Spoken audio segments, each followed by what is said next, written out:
What if the most dangerous thing in a city wasn't war, disease, or crime, but cold itself? In England, 1420 winter didn't arrive.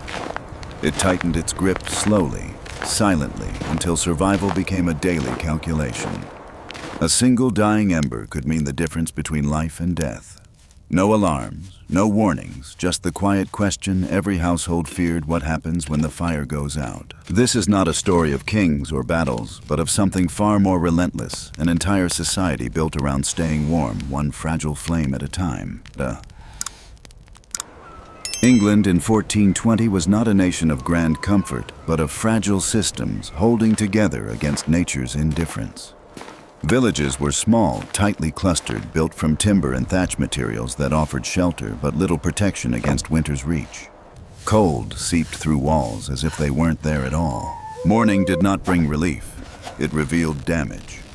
Frost crept indoors, clinging to beams and windows, reminding everyone that the boundary between inside and outside was thin, almost imaginary. Within these settlements, architecture was not about beauty, but survival efficiency. Homes were arranged to reduce wind exposure. Doorways were covered with cloth gaps stuffed with straw, every inch adapted to trap what little warmth existed. Yet even these adjustments were not enough. The hearth sat at the center of every home, not symbolically, but strategically. It was the engine of life.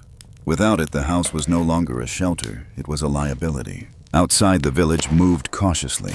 Every step on frozen ground carried risk. Injury meant immobility. Immobility meant death. From above, these settlements appeared quiet, almost peaceful. But that silence masked something else entirely. A constant, invisible tension where every decision, no matter how small, determined whether the community would endure the next night. Power in 1420 England did not only reside in castles or courts, it was embedded in control over resources. Lords and landowners dictated access to forests, and forests meant fuel. Without wood, winter became an enemy no one could negotiate with. This created a quiet but brutal hierarchy. The wealthy secured larger wood supplies, thicker clothing, and better insulated homes. The poor relied on rationing, improvisation, and cooperation. Survival was unevenly distributed. Even the monarchy, distant from village life, shaped this reality. Taxes, land rights, and feudal obligations determined who could gather fuel and who could not. A peasant caught taking wood without permission could face punishment even in freezing conditions. Yet within villages, a different kind of governance emerged. Informal, collective, and immediate. Neighbors repaired roofs together, shared knowledge, and coordinated labor. Not out of kindness, but necessity. There were no heroes in this system, only roles. One person watched the sky, another mended tools, another guarded the ember through the night. Tension did not come from conflict between people, but from something more constant, the fear that no amount of effort would be enough. Because in winter, authority could organize resources, but it could not control the cold. In a world without central heating, wealth was not measured in coins alone, it was measured in warmth. Wood, food, cloth, these were the true currencies of winter, and their flow determined who endured and who weakened. Markets did not disappear in winter, but they shrank. Trade became quieter, more deliberate. Salted fish, hardened bread, dried peas, goods chosen not for taste, but for survival. Every transaction carried urgency. There was no excess, only calculation. How long would this food last? How much fuel remained? Could one more week be stretched from what was left? Production slowed, but never stopped. Inside homes, labor adapted. Threads spun between cold fingers. Tools were checked near the fire because metal stiffened and cracked in freezing air. Even small repairs could prevent larger losses later. Livestock, too, became part of the economy of warmth. Animals were brought closer to living spaces, their body heat integrated into human survival. This was not comfort, it was strategy. And beneath it all, a deeper system operated quietly: knowledge. Not written, but practiced. Techniques for insulating walls, stretching broth, preserving embers, these were inherited like wealth itself. The true engine of this society was not gold or land, it was adaptation. A continuous, disciplined response to scarcity where every household functioned as a small, self-regulating system fighting against the same invisible force. Step outside, and the illusion of stillness breaks. The village is not asleep, it is conserving energy. Movement is slower voices, quieter gestures, smaller, as if even sound might waste warmth. Paths are narrow and hardened with frost. Each footstep is deliberate. A fall is not just an accident. It is lost time, lost strength. Sometimes a death sentence. People do not gather idly. When they meet, it is purposeful. A trader sharing advice on blocking drafts. Beware the marsh. A neighbor signaling changes in the weather. Communication is brief, efficient, essential.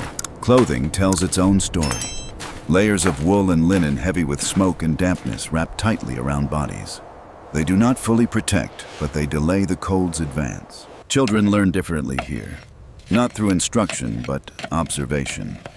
Where to sit near the fire. How to avoid suffocating it.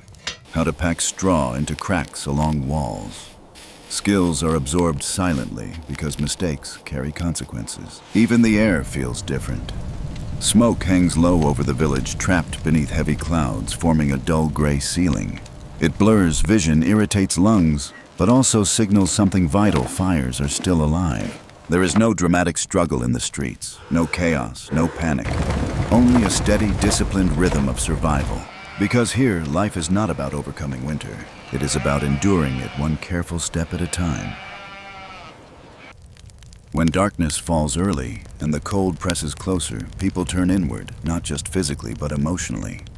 Entertainment in winter is not distraction. It is preservation of morale.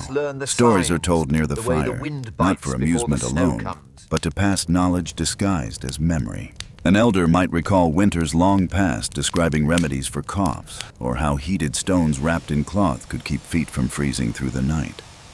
These are not tales, they are instructions carried through generations. Faith, too, becomes practical. Prayers are quiet, focused, almost transactional. Not grand displays of devotion, but whispered requests for endurance, for health, for one more day of survival. Please, Lord, give us in a world strength where in your resources name. fail, belief See offers us through this structure when winter. certainty disappears. Amen. Yet where scarcity exists, so does risk. Winter tightens not only supply, but trust. Small thefts, wood food cloth become more consequential. Taking even a little could endanger another household. Crime here is rarely violent, but it is deeply personal, and still community holds. Not perfectly, but enough. People remain watchful, aware that isolation is more dangerous than compromise. As night deepens, homes grow quieter. Fire replaces conversation. Bodies gather close, arranged carefully to share heat.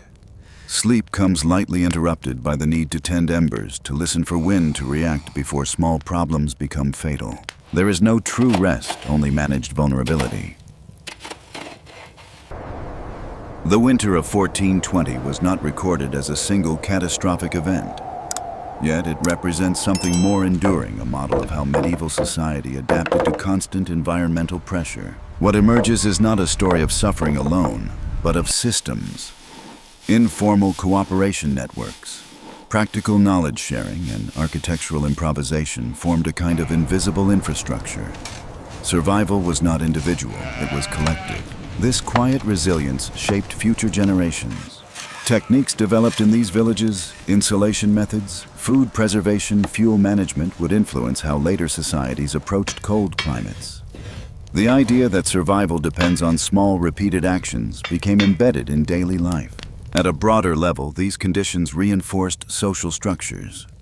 Dependence on landowners, access to resources, and community obligations all deepened under environmental stress. Winter did not create inequality, but it exposed and amplified it. And yet from above, these villages appeared insignificant against vast frozen landscapes. No monuments, no grand victories, just thin lines of smoke rising into a pale sky. But each line carried meaning. It said we endured, not through power, not through wealth, but through patience, adaptation, and shared effort. The legacy of 1420 is not written in stone, but in habit, in the quiet, stubborn refusal to let the fire go out.